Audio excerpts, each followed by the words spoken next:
Naglalakad ka ba sa base habang nag-heal? O naglalakad pagkatapos mag-basic attack kapag nagja-jungle? Alam mo bang posibleng mas ikabagal mo lang yan? Alamin natin kung saan ka dito guilty or not guilty na mga mannerism sa MLBB. Yan ang pag-uusapan natin ngayon. Number 1, guilty or not guilty. Naglalakad-lakad dito sa base habang nag-heal. Posible na fully health ka na tapos nandun ka pa rin sa loob ng base. Hindi mas bibilis ang heal kung ikaw ay naglalakad-lakad habang nasa base. Kaya kung kailangan mong makarespo agad, dito ka na lang sa may bandang dulo mag-heal. Para kapag full health ka na, makabalik ka kagad sa lane. Pero hindi naman big deal to.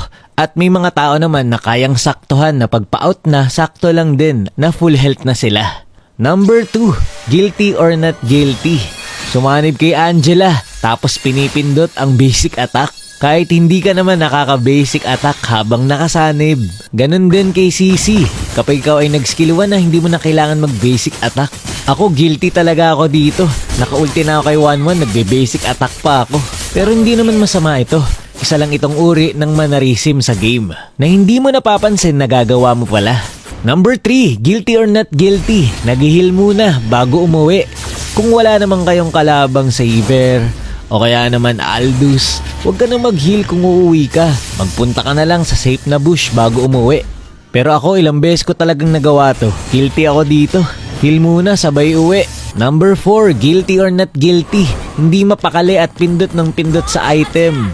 O kaya doon sa stats. Kasi naboboard eh. Kailangan may gawin yung daliri at kailangan pumindot ng pumindot. Pero hindi naman to masama. Dapat aware ka nga lang sa mga nangyayari sa'yo lagi. Number 5, guilty or not guilty.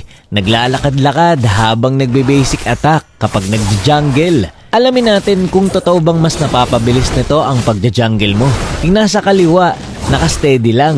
Yung nasa kanan naman, after ko mag-basic attack, ay naglalakad ako ng konti.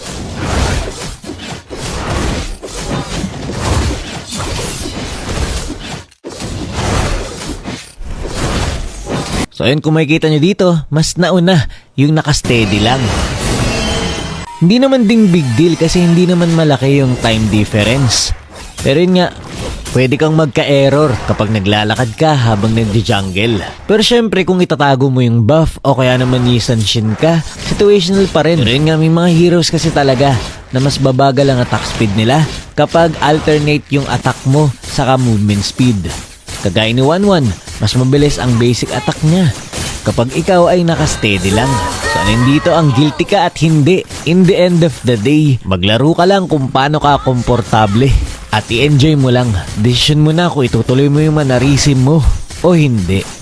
Yun lang muna for this video. Maraming salamat sa panood and to God be the glory.